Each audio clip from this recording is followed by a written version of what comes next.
So I'm Emilee Moore. I'm going to give a presentation, I think, that connects a lot of what we've been seeing. It's quite similar to what Christina presented, in that we're looking at how poetry in this case is used as a pedagogical intervention. It's similar to what Victor's presented because it takes place outside of school. And it's similar to what Lou's presented. She's not here, but because I did it in Leeds. Okay. So I'll be reporting on a very, very small part of a 20-month linguistic ethnographic project that I undertook with a youth spoken word poetry organisation in the UK in Leeds. So youth spoken word has similarities and differences with rap. We won't go into them now.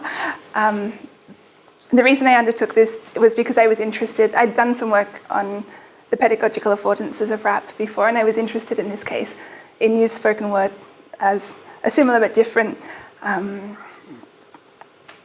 practice with socially and educationally transformational potentials. And also I was just interested in this culture and getting to know how it was, how youth were living this culture. Yeah. I come from a background in the study of multilingualism, and I was interested in this notion of translanguaging in this case, looking beyond language, but looking at how semiosis takes place across different modes. And in particular here, and also in some of the other work I'm doing with the data that I have too much, of course. I'm looking at how texts, so as a way of organising my corpus, I'm looking at how poems travel. Yeah, so I'm using this idea of trajectories of texts.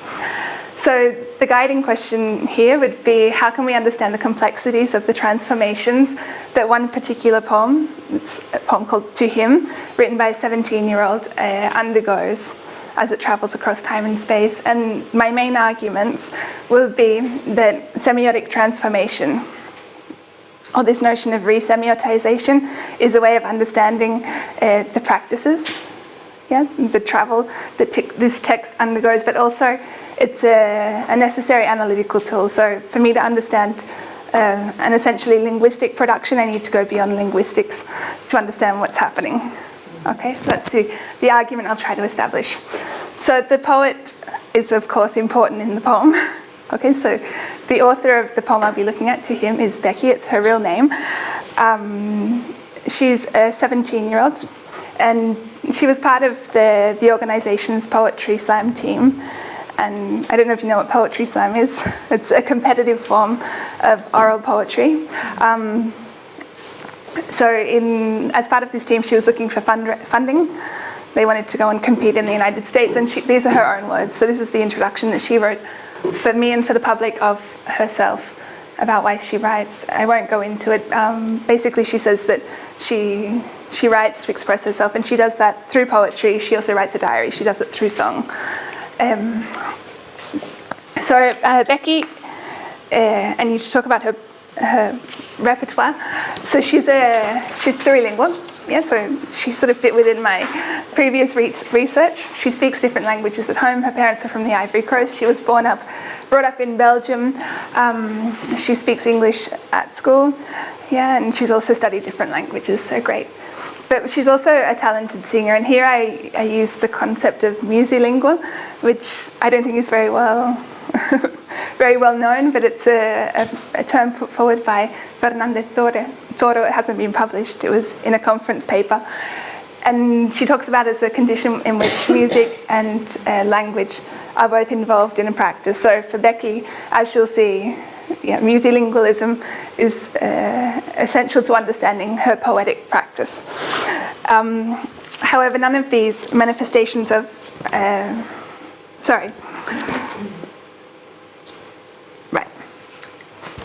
So, given the complexities of Becky's available communicative repertoire, I'll be using the term translanguaging. So I've introduced plurilingualism and musilingualism, but I'll be using the term translanguaging as a more comprehensive way of understanding the repertoire that she has available to her. And I do this not just because of Becky and her practices, but also because of her poem. So the poem, whose trajectory we'll be looking at, is written in English, and the features of her other languages are not audible or visible in her process. So it's difficult to talk about plurilingualism here. But it does undergo other interesting transformations. So it undergoes standardization, for example, as it travels. So I need a term that I can use to talk about that. And it also undergoes ideographic changes. We'll see those. In terms of musilingualism, as I've said, Becky incorporates song in her poetic practice, not just in the case of the poem that we'll be seeing here, but in her practices across different times and spaces that I observe. So I'm using this notion of translanguaging, and translanguaging is a prefix that we can use to talk about across, and that's often how it's used to talk about across languages. That's not really my concern here. So I'm looking more at the beyond and within travels. And it also talks about change, which is what I'm really interested in looking at the trajectory of this text. So in sort of operationalizing how I'm going to use translanguaging here, I'm going to be using the notion of resemiotisation. So I'm looking at change, how the semiotic resources that Becky brings into her poetry change across time. So I use the definition from Ricadema in how meaning making shifts from context to context, from practice to practice, from one stage of practice to the next. So how meanings become more durable or they disappear in this practice. This is, I don't know if, I know Melinda is familiar with nexus analysis. So a lot of these ideas do come from nexus analysis as well. And we're looking at how things occur at points in time, at nexuses of discourses. And how all of this is situated within broader contexts. So with the context of the trajectory of the text, so how this moment fits in to the whole trajectory of the text, and also how it fits into the poet's history. So as I said, we're looking at, what slide am I on? I'm going quickly to skip through slide 8. Okay, so I'm looking at the trajectory of one particular poem in this case. So as I said, this was a 20-month linguistic ethnography. The data I'm focusing on here was really collected over 8 days.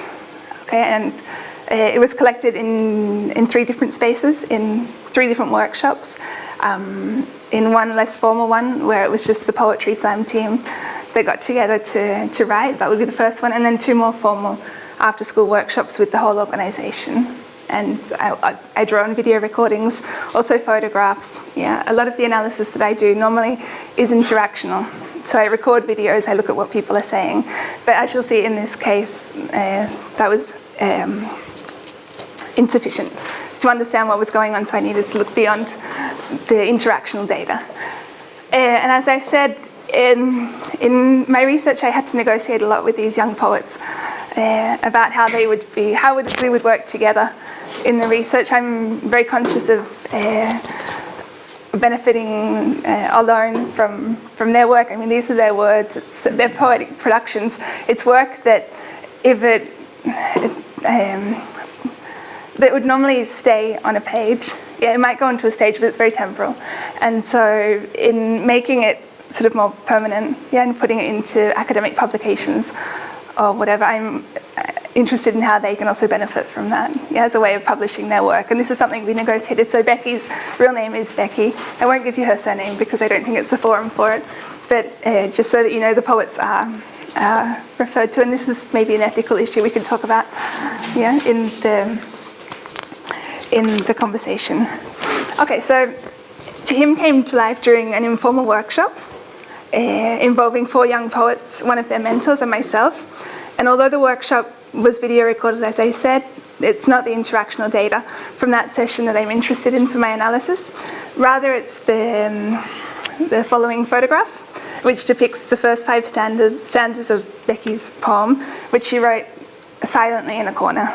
Yeah, and for the presentation, I'm just going to be focusing on the first stanza which you have transliterated here.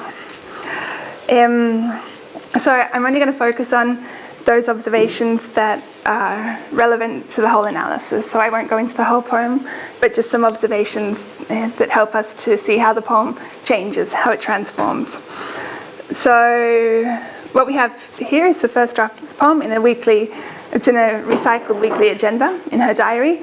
The lines differ in length, and while some break at syntactically logical points, for example, an unquestionable truth, most of the drafting relates more to the space that's available on the page. Yeah, so she's working with the artifact in deciding how to linguistically structure her work. The symbols, for example, the ampersand and the heart, are reminiscent of non-standard uses that are typical of digital text. And the use of these resources seems to be a feature of the text ephemerality. So she knows that it's not going to stay in this form for very long, that it's going to travel. Yeah? And it's going to travel to a poem that's meant to be performed orally.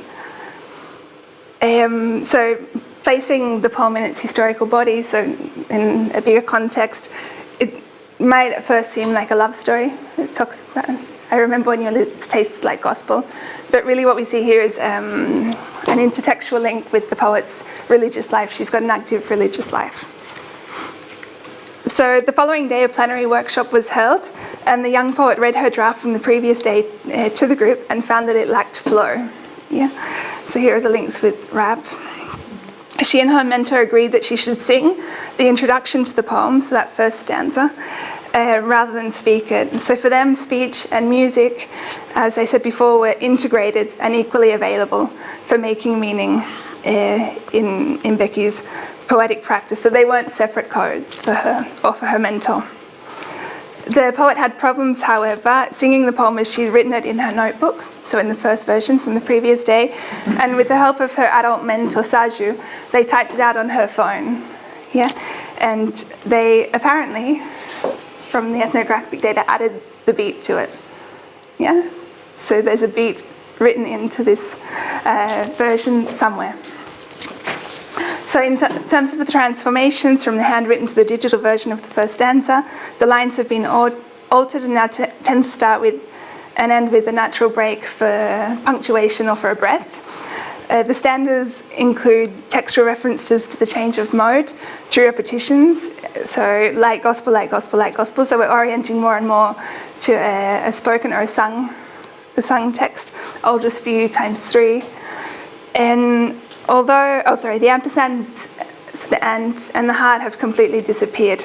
So we've got a process of standardization here, which might be interpreted in terms of the adult's intervention. And the adult coming, as would happen in formal schooling, the adult standardizing the poet's text. But in this case, the ethnography suggests that's not the case. And the standardization is instead just linked to the orientation towards the oral performance. So it's harder to perform if you're reading heart, yeah, or the ampersand, than if it's written out for you. This is where I'm really going to fly. So the remainder of the analysis, as I said, will focus on how that stanza continues to transform across modes as it's performed orally. And this is where I come into trouble because I guess I'm an applied linguist. We had this conversation before, and very few people in applied linguistics have worked with how music and speech would be integrated. Yeah, and that's obviously the case for the poet, and obviously my linguistic repertoire, my applied linguistic repertoire lacked resources for really understanding how the poem continued to transform once it became a sung piece rather than a spoken piece or a written piece. So I'm not going to talk about this, or maybe I am. Yeah, I am. So in the interaction, you have Becky seated over here, and she starts out she's practicing what she's got on her mobile phone now. So the version of the poem that she's worked with her mentor to add the beat to. Yeah, and she's practicing that beat, she's singing it. She's humming the tune, and from line 9, I don't know if you can read it very well, but another of her, the poet, Aoife, another young poet, and the mentor, Saju, give her advice on how to improve it. So Saju says she needs to play with it a bit more. Aoife says that she needs to put the pitch up. And Becky makes an interesting statement saying that she doesn't remember the beat that's been written. Yeah. So this is interesting because if you remember, if we look at this, maybe you're more musically talented than I am, but there wasn't really a beat written into that, but in their discourse, the beat was written into this. So this suggests to me that for them, the boundaries between what's spoken, what's written and what's sung are completely blurred. There was something written in there for them. So in that first transcript, I use conversation analysis normally. So using a conversational analytic transcription, I've transcribed the singing like this, but then that's where I said I need to resemiotize my practice.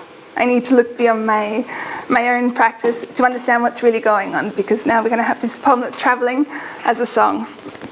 And so this is where I brought in an amateur musician who has helped me to understand, who has helped me to try transcribe this and to understand, to interpret what's going on. So I don't know if you all read music. No, it doesn't really matter. I mean, we're going to look at the musical score as a visual artifact as much as a musical artifact, and you'll be able to compare how it changes as it travels. So this is how it travels.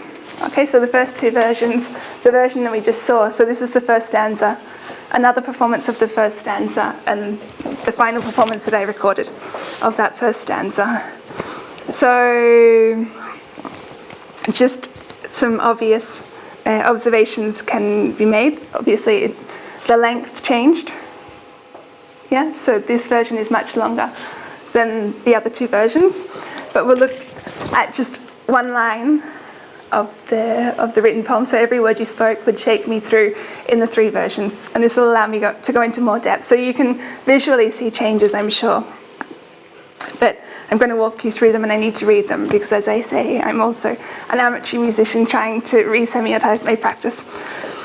So in the first version, the meter, was 3/4, which is changed to 4/4 in the later rehearsals, meaning that there's a change in the overall rhythm of the poem. Between the first two versions and the third, there's also a drop in the key from C major to B flat major, so meaning that it means it's sung at a different pitch. Significant transformations also take place at the level of the poem's words and lines. So, for example, there are micro changes in rhythm with notes of different values used when singing the same words, and rests or silences introduced. So the way that the words are sung also changes. And the notes themselves are also different. So that's where it's placed on the line. Illustrating micro-alternations in pitch, so not just an overall change, but micro-alternations. For example, in the first version, the 3 syllables for every word are sung in DDD. In version 2 with EGA, and in the third version, DFG. So that's the musical analysis, which we could go into a lot of detail about, but we won't. In terms of the poet's embodiments, that's also something that I'm interested in, how she uses her body in expressing meaning. So as you can see, there are changes in the way that she brings in embodied resources. In her first run through, she's sitting down with her knees up, and she's clearly not in performance mode. And in the second two versions, she gets into performance mode. In the second version, she clicks along, regulating herself with this beat that she's just re-encountered. And in the third version, she doesn't do that. So, summing up, really the point that I wanted to make with that analysis, was that none of the transformations would have been visible to me if I'd not resemiotized. So all of these resemiotizations, all of these fluid practices that span different modes would not have been visible to me if I'd not looked beyond my own discipline. And in this case, look to music as a way of understanding the poet's creative practice. So, summing up, in the presentation I've traced the trajectory of a plurilingual and musilingual British teenager's poem as it's developed by her in interaction with others and across time and space. I've used the term translanguaging as a more comprehensive term than others that I brought into the discussion, so plurilingualism and musilingualism, for describing how Becky engaged her repertoire. And I argued that translanguaging allows a more comprehensive approach to repertoire, permitting us to consider diverse and fluid practices engaged in by the poet that span spoken, written, visual, gestural, digital, musical, and spatial modes. In terms of the main arguments, I claimed that semiotic transformation, or what I referred to as resemiotisation, is both the conceptual lens for understanding this translanguaging, but it's also a necessary addition to the applied linguistics toolkit. So in this case, without bringing music into my practice as an applied linguist or a sociolinguist or an educator, I wouldn't have been able to trace the changes in Becky's creative practice, the complexity of Becky's creative practice, and I might have only seen a rough poem written in a scrubby diary, full of errors and non-standard use. I wouldn't have been able to see all of the complexities that she brings in taking her poem from the page to the stage. And speaking to the theme then of the seminar, which is about language education and creativity, I'd say that language educators in the 21st century need, first of all, a sensitivity to repertoire as something comprehensive. So all of the things that we've been seeing in your data, in Victor's data, in Lou's data, we need a sensitivity to that. And I guess language teachers also need to be ready to look beyond their disciplinary boundaries in assessing the competencies and the complexities of the meaning-making practices that students engage in. 20 minutes. So now we've got... I'm sorry, I didn't look at the time. I wasn't at your business. I forgot. Yeah. So if you agree, rather than taking any questions for myself right now, maybe we could just open the discussion up for all of the presentations. So if you have questions for me, I'm happy to answer them. But I'm also conscious of doing some sort of closing. What made you do this? What made you look at it in these different ways? What motivated you, or did you see that, okay, someone's writing a poem but they're doing so much more than writing a poem and I want to find out what it is? Or I think that... Sorry, I've got a call.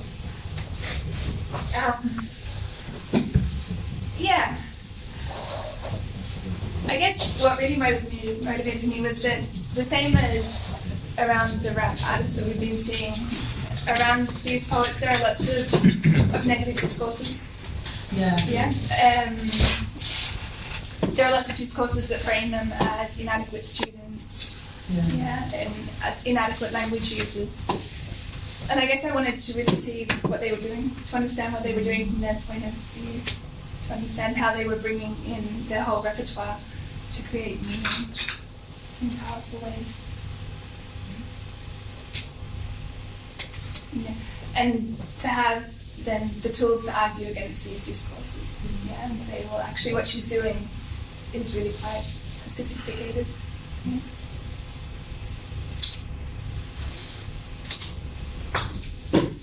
Well, I'm thinking about your process of interpreting and understanding the process of creation.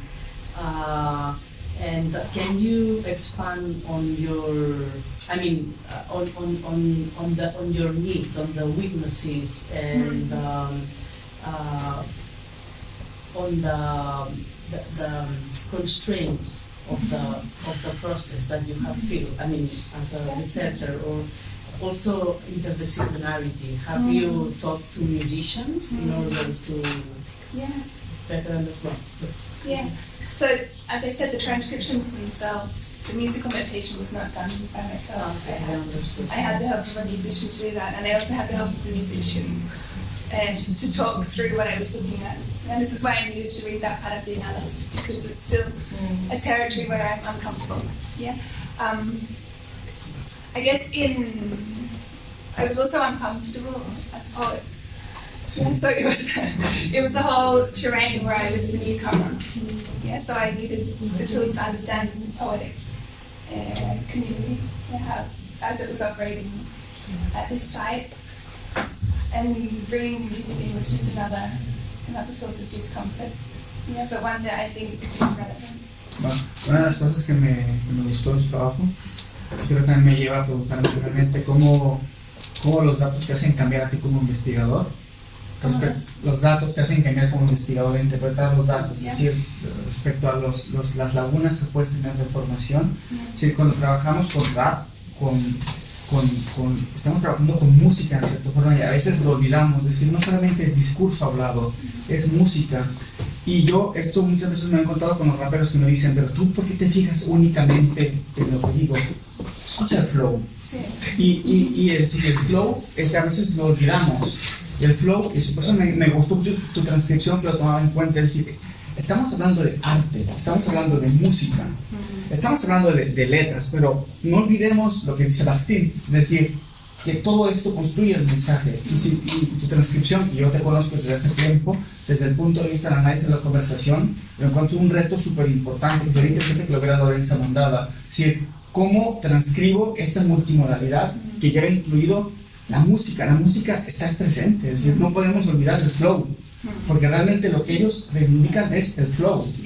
Es decir, lo escucho muchas veces, yo no sé inglés, pero ¿has escuchado Notorious B.I.G.? No hace falta que sepas inglés para entender a Notorious B.I.G., ¿sabes? Es decir, que creo que es lo que me gustó tu trabajo, lo que entendí.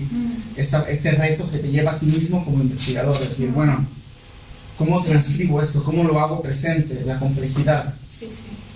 Sí, estar abierto a decir, pues, el repertorio de recursos metodológicos de la lingüística aplicada quizás se tiene que expandir, ¿no? ¿No? O sea, aquí ha habido un trabajo transdisciplinar, ¿no? Pero quizá la lingüística aplicada tiene que ser así siempre, ¿no? Estar abierto a... Pero has dicho que los language educators, el énfasis no está en el lenguaje, sino está en el meaning making. En el repertorio, sí. Que dijiste, también volvemos al final de tu charla, ¿no? Lo que están haciendo los estudiantes es tener la oportunidad a través de la lengua de crear significados que son sus significados, no son significados del profesor, sino los suyos propios. Eso está muy bien. Y yo creo que hay cierto complejo, y lo que demostró Lu también, bueno, igual es una manera de ver las cosas, pero hay cierto complejo de la academia en acercarse hacia el arte. Es decir, nos hemos clavado mucho con el que el discurso espontáneo es una cosa y el discurso artístico es otra cosa. Y yo creo que realmente lo que Bakhtin propone es decir, ¿en qué momento la lingüística decidió que lo artístico no es lenguaje o son cosas separadas, ¿no? Y por eso cuando Lu mostraba su trabajo me recordaba realmente a cierto reto que hay, es decir, cómo acercarnos al discurso político social también a través del arte. Es decir, y sobre todo creo que es lo complejo de la multimodalidad, es decir, la manifestación artística creo que ha sido escondida, bueno, ha sido como, digamos, como no la conocemos, pues lo evitamos, ¿no? Pero realmente lo interesante sería, si hablamos de creatividad y educación, pues acercarnos a los expertos que saben sobre creatividad, que igual no somos nosotros, ¿no? Excuse me. No, I'm following. I think that creativity is in every situations and thought. I mean, it's not that there are experts that control what counts as creativity. I mean, with language, we are creating and we are being creative a lot of the times. And poetry, music, it's in our WhatsApp messages, I would say, you know, flirting. I mean, so. You wanted to say something. Bueno, un poco respecto a lo que habías dicho, ¿no? Yo creo que esa transdisciplinariedad que tenemos es compleja porque aún creo que son como piececitas de puzzle que aún no se fusionan del todo, ¿no? O sea, entendemos lingüística aplicada, arte, pero está todo encasillado. Entonces yo creo que eso tampoco favorece a que nos aproximemos a entender todo eso como conjunto, ¿no? Como Bakhtin quiere expresar. Bueno, que Bakhtin escribió en el siglo XIX, ¿eh? No, que a veces lo olvidamos. Bakhtin, que a mí me encanta de Bakhtin porque es cuando ves a Bakhtin citado en el 84, entonces suena que dice, ¿Bakhtin cuándo vivió? No, Bakhtin se murió en 1800, o sea, sí. Pero yo creo que es la riqueza, ¿no? En estos límites que aún son límites como muy encasillados, ¿no? O sea, que son aún como barreras. Es el reto, porque la academia está separada. Y lo primero que te preguntan es, ¿tú qué eres? ¿Tú qué eres? ¿Sociolingüista? ¿Antropólogo? Lingüística, ¿qué eres tú?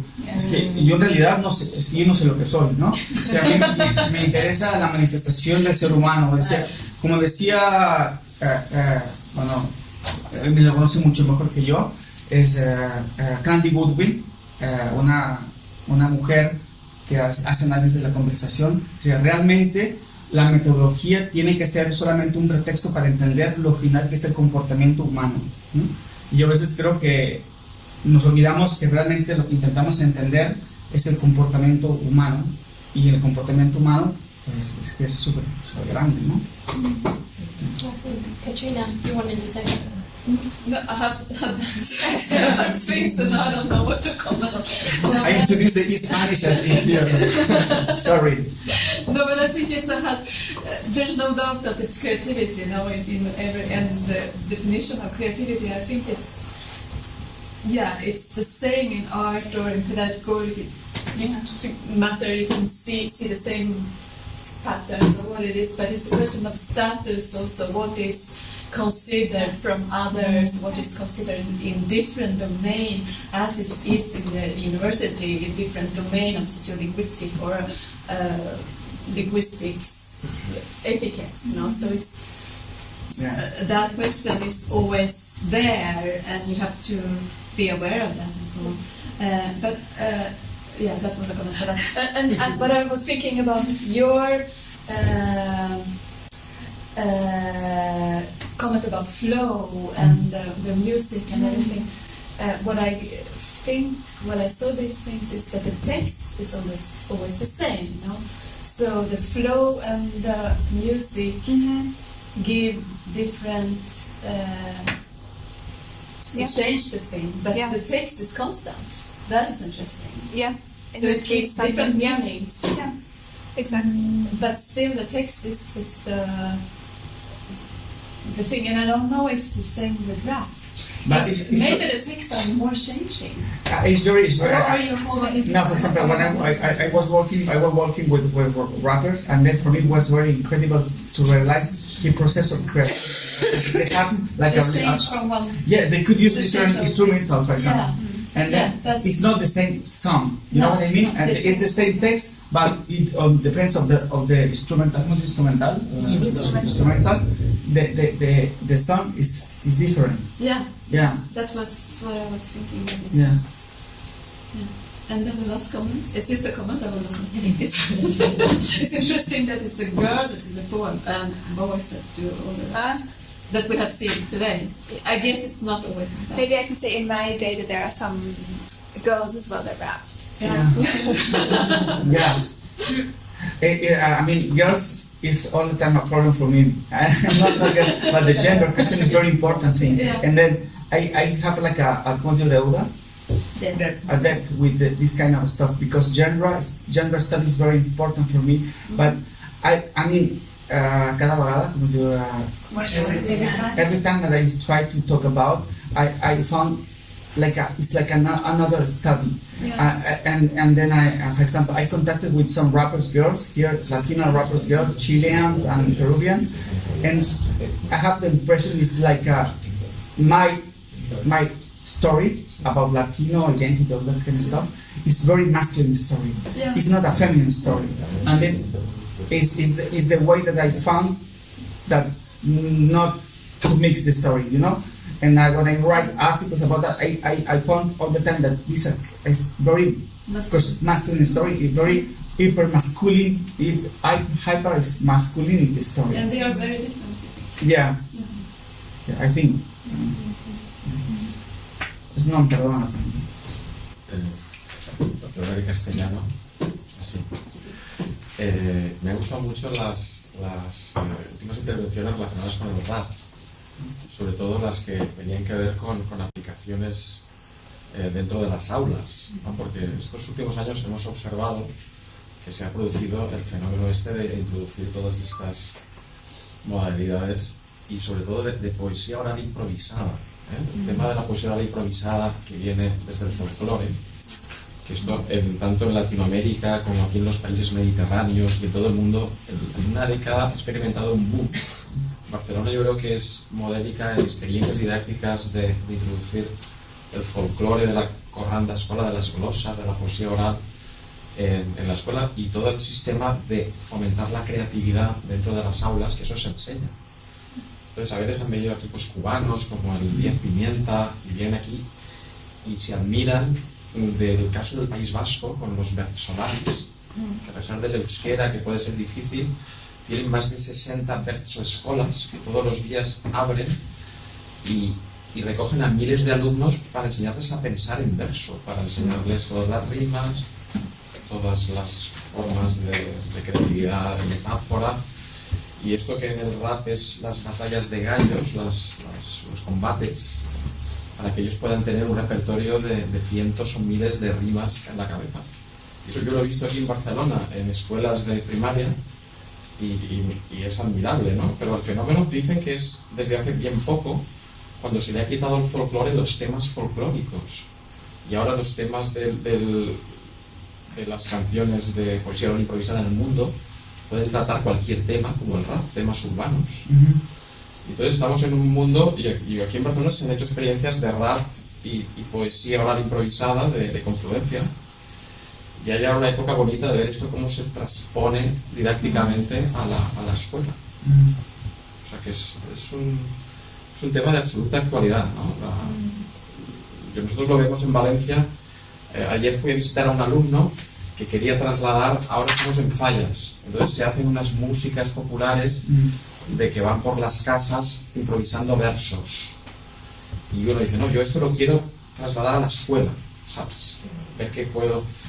Y este chico pues había hecho una experiencia claro, diferente a esta, que había un rapero, allí pues había un versador que entraba a las aulas, les hacía las sesiones previas y luego ellos ya salían a versificar.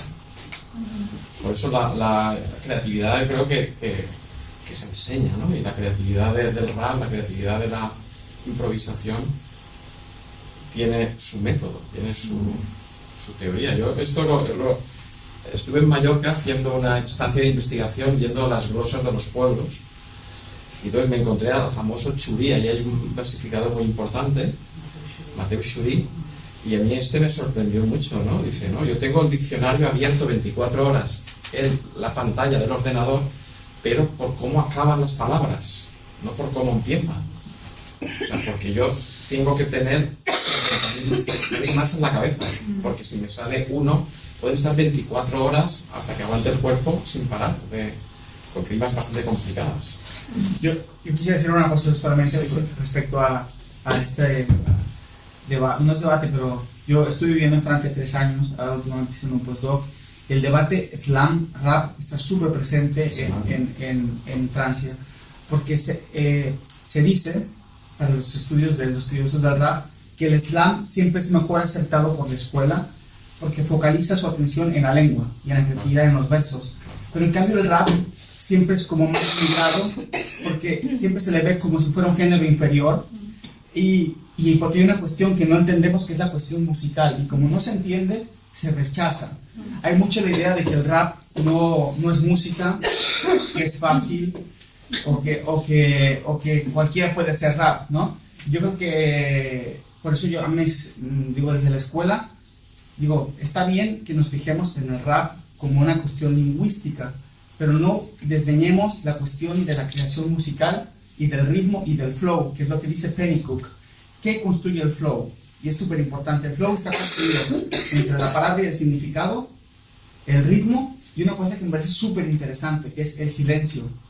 Y es lo que forma el ritmo. Y yo creo que lo que atrae a los jóvenes en el hip hop, lo siento mucho decirlo, pero no es la letra y no es el verso, es el conjunto. Y en el conjunto está el ritmo y la música. Sí, yo creo que los vercholaris y todo eso es súper interesante, pero siempre lo vemos desde un punto de vista súper lingüístico. Pero el rap, el hip hop, es más que lengua. La corranda aquí en Cataluña se enseña en las aulas de música, aquí en los programas escolares. El Albert Casal, que tiene su tesis doctoral sobre esto, es músico y es profesor, y él lo enfoca como una unión entre música y lengua. Pero sí, está. De todas maneras, los versadores tienen sus canciones, el Mateu Xurí tiene sus músicas, cada versador en cada tradición tiene un tipo de música u otro. Hay un vídeo colgado en internet que es sobre la noche de la cultura balear, ¿no? La noche de la cultura balear. Cada año se hace y se invita muchas veces al Mateu Xurí, y hicieron un feat, Mateu Xurí y adversaris. Y entonces es muy bonito porque hay un momento que recuerdo que dice mateix fons, formas diferentes, ¿no? Y en el fondo es un poco esto, no sé si también entraría dentro de la idea del translanguaging, ¿no? Pero géneros que los hemos, bueno, colocado en campos distintos, pero que tienen el mismo fondo, ¿no? Y aunque tengan nombres y estructuras distintas y apelen a realidades sociales y lingüísticas distintas, ¿no? Pero eso es muy bonito también, esa conexión, ¿no? de géneros, ¿no? Menos visibles, ¿no? Actualmente, ¿no? Como puede ser la glosa, con géneros que son muy populares entre los jóvenes, pero aún quizás no muy visibles. Yo creo que en Cataluña se hace en l'Hospitalet. Yo a veces he ido a Barcelona a postas al original, con H, porque hacen cosas de ese tipo, o en el barrio de Gracia, el Tradicionarius, hacen todas las semanas. Yo a veces he venido interesado por estos temas, porque... Muy bien. Sorry. We have this room only until 2. It's now 2:15. Oh, okay. Sorry. I have to interrupt this very, very interesting and stimulating talk. Maybe people can meet and go out for lunch or something. I'd like to thank Emilee again for organizing this. Thank you. This, I think, has really pushed us about the core question that I mentioned at the beginning. What does it mean to know in today's world? Now, what does it mean to know? We assume we know what it means to know. But I think that we've seen here, we don't necessarily have full handle on that, and you've brought that up very well. So thank you very, very much. Thank you for being here, and it's been wonderful, and I hope we'll all stay in touch, and we'll join the network. yeah.